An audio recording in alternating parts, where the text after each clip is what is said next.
Welcome back to another episode of the Sunday Stache.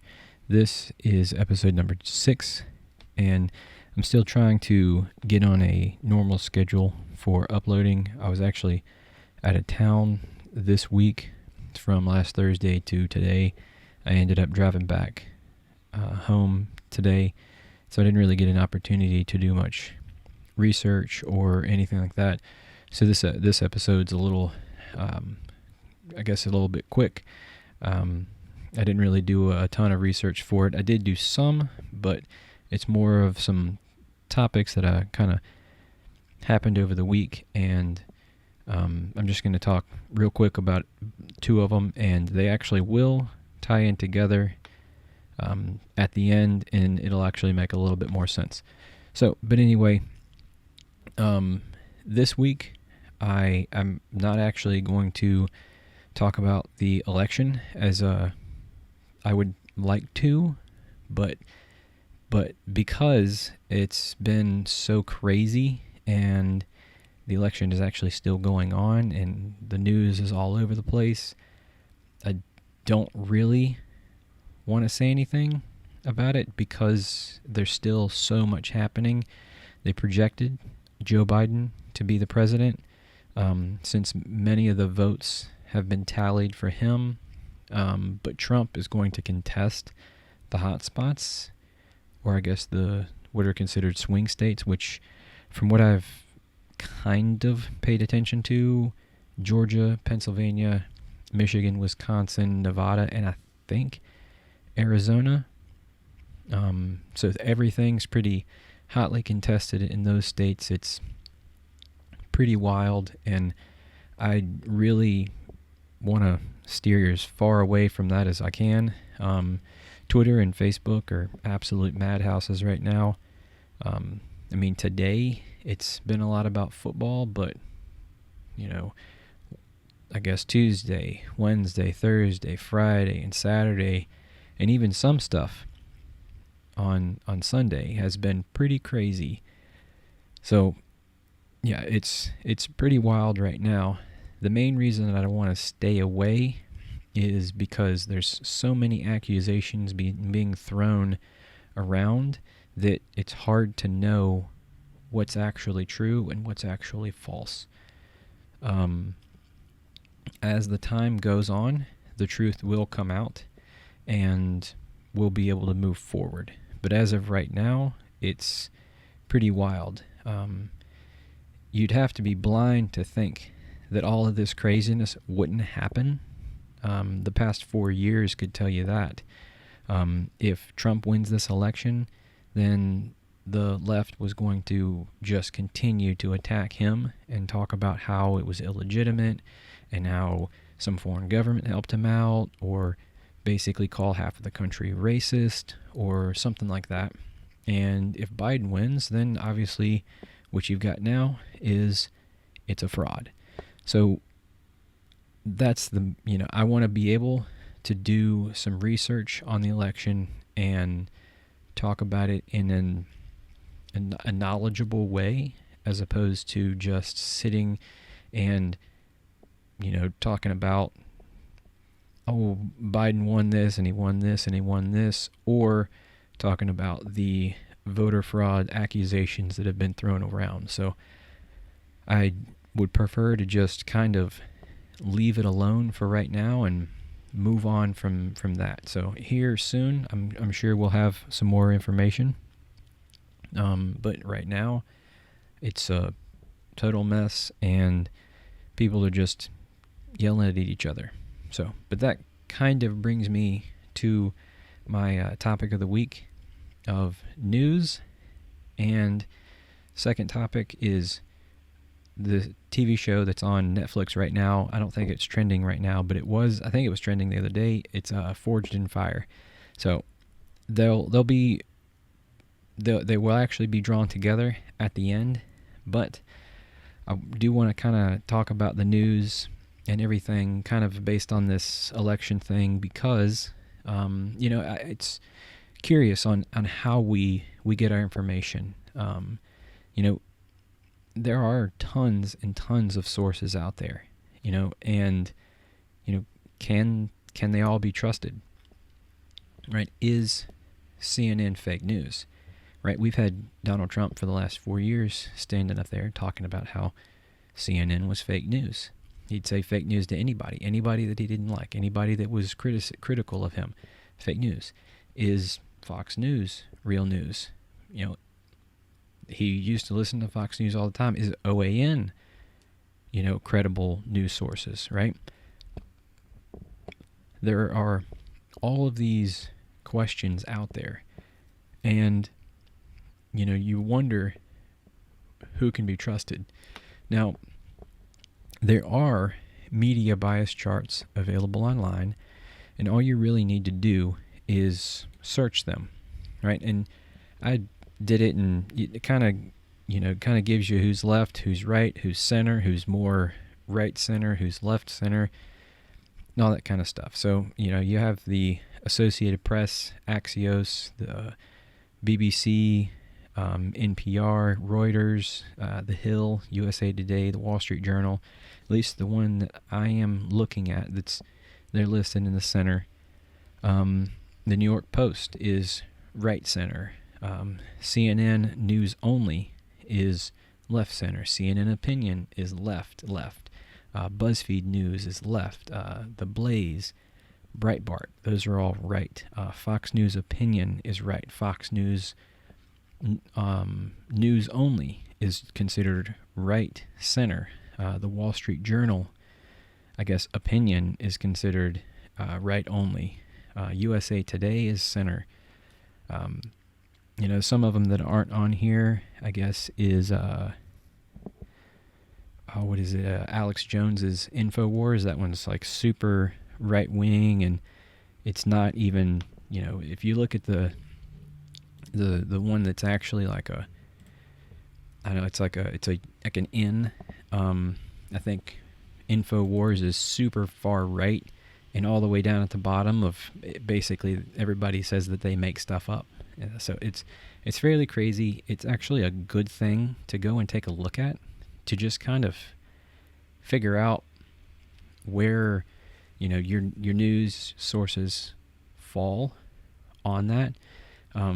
I personally like to try to get news from a couple of different sources, and I like to try to see it from multiple different angles.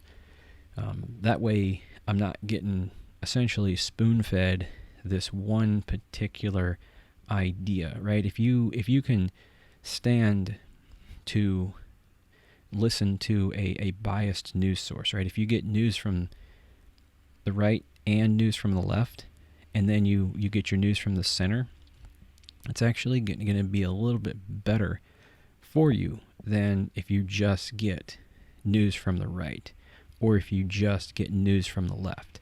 Because what they do is they take their bias, and every single story is written from their biased point of view. And you can kind of see that with the fact that the New York Post covered the Hunter Biden emails, and no one else wanted to talk about that. The New York Post is considered, they're right wing, but more right center than CNN, and CNN didn't want to talk about it. So it's pretty wild sometimes to see, who's covering what, and just kind of get your information from multiple different sources and look at things from multiple different angles. With all that, I actually personally, I try not to listen to someone else's interpretation of things, especially in regard to the Senate and House hearings. I know that they're super boring, and that they're really long, and it's kind of hard to get through them all sometimes.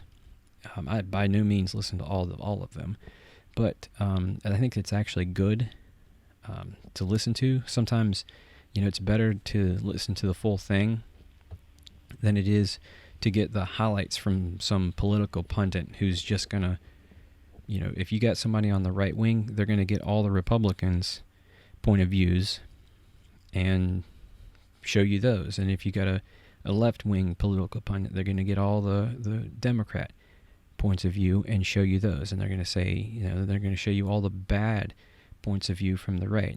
And just that's the way that it works.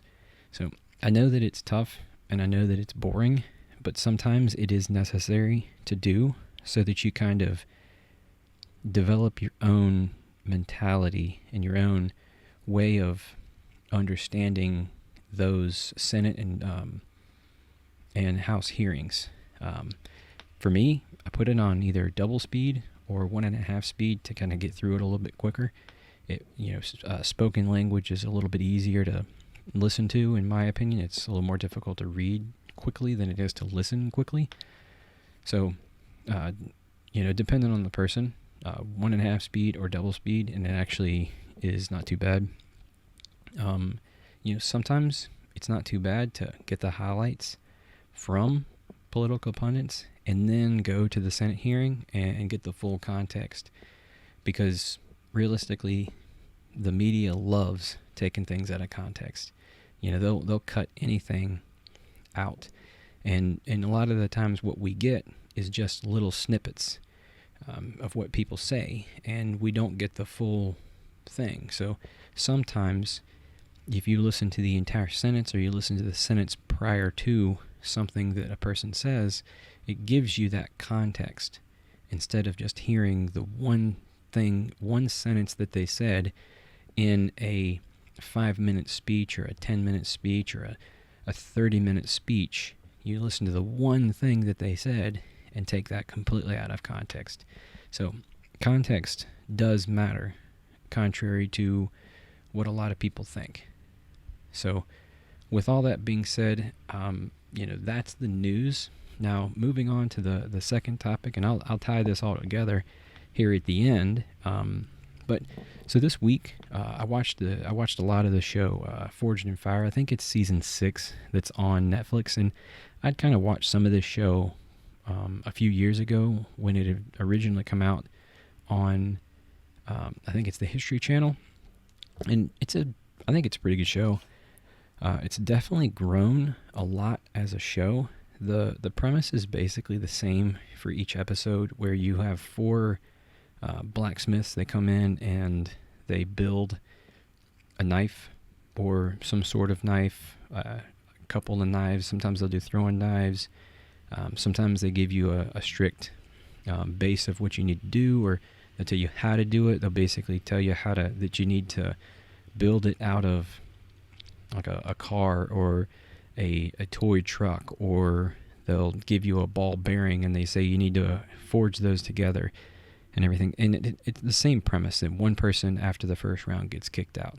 Then everybody finishes their blade. Then those blades get tested fully through a cut test.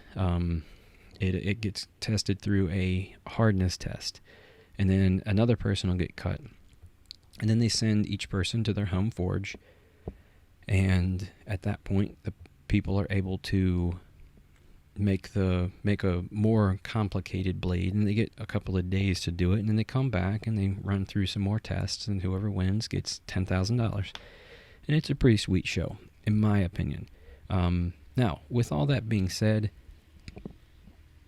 I watched a couple of videos, because as I was watching it, I watched a few YouTube videos of people talking about Forged in Fire and everything. And one of the videos kind of struck me because it was a criticism of the show, and it was them talking about, they gave 8 reasons of why Forged in Fire had either, I think it was gone too far or crossed a line. I don't remember. The video itself is not necessarily important. I do know that it had a significant negative like to dislike ratio, so I mean that kind of tells you what most people think of the video anyway. So their first thing was I guess their criticism was a fan of the show started a fire. It inspired somebody to go out and start forging on their own, and the fan had taken it upon themselves to do it, and basically not knowing what they were doing, the guy ended up burning down a section of town. It was either I think in the video they said 20 houses or 30 houses or some residential buildings or something like that, and it did. Rightfully so. The guy ended up getting in trouble. I think he was sentenced to 1 year in jail and a $600,000 fine. He caused way more damage than $600,000, and some people were left homeless, from what I understand. But I'm sure that out of one person that has caused a fire and burned things down, the show has inspired many more to get into the trade. So giving that as a criticism of the show going too far, I don't personally buy. I don't think that that's necessarily a fair criticism of the show. Their second one is catering to children. And I guess they complain about the use of blood in the dummies. And I know at one point the edge weapons specialist, Doug, he changed his term. He used to say, "It will kill." So now he says, "It will keel," which is, if you have subtitles on, it's KEAL, which means keep everyone alive. So it still sounds like he's saying kill, but he's saying it a different way. And their complaint is that it's catering to children. And I mean, realistically, who cares? I mean, if a kid wants to pick up get a forge and start making knives or something like that, then so be it. It gives them something to do. They're not playing video games, So having a show cater to children, in my opinion, is not necessarily a bad thing. They're not using profanity.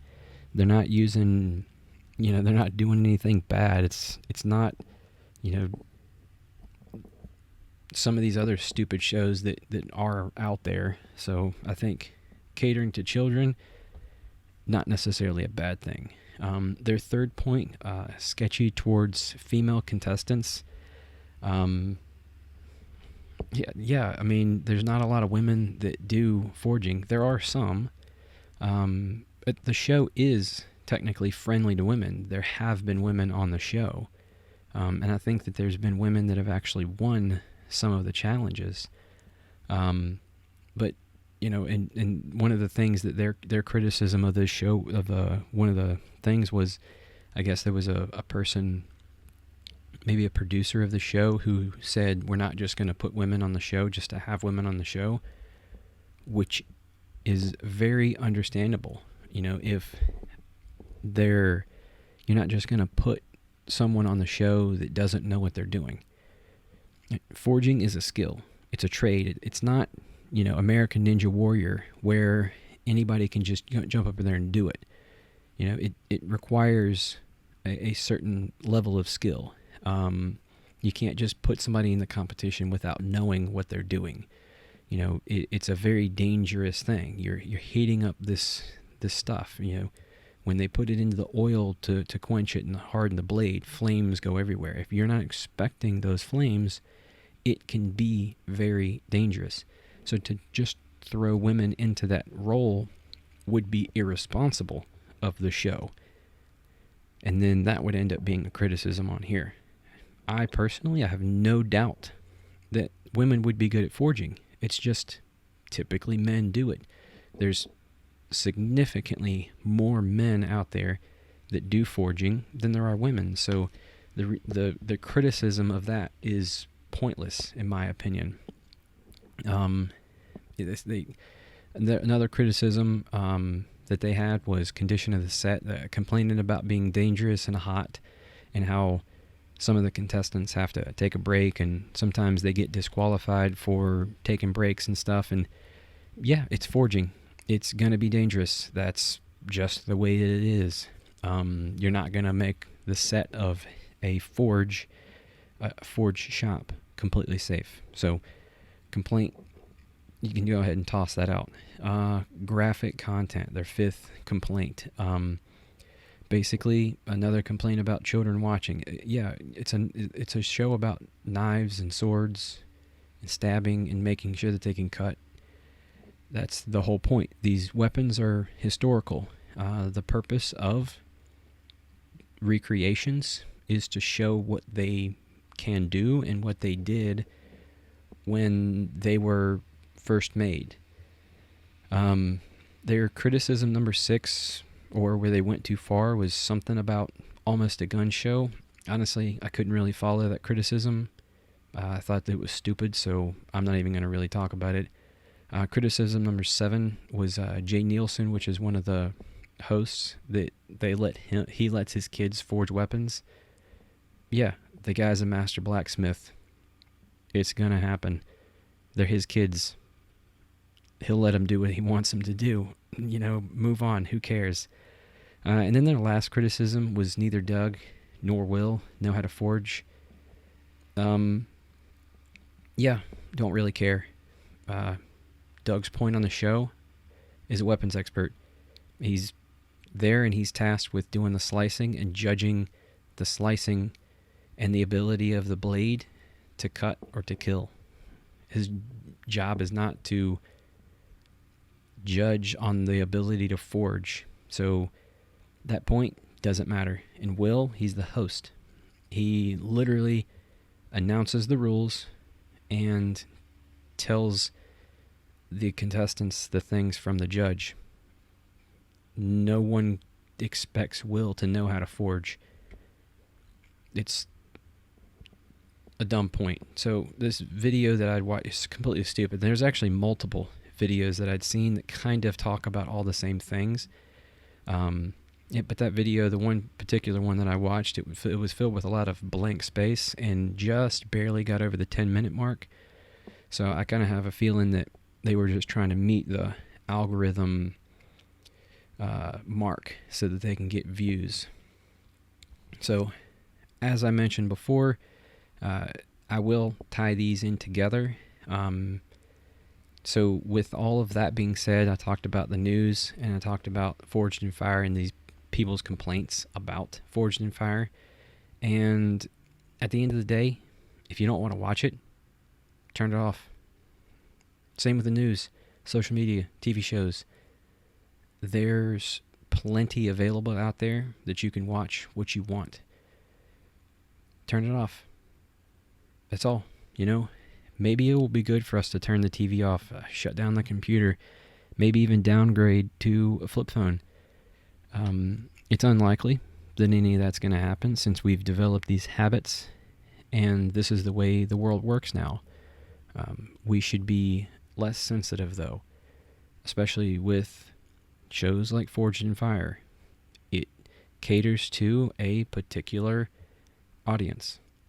That's what it is. The news, they cater to an audience, especially when it's considered opinion news. They cater to an audience.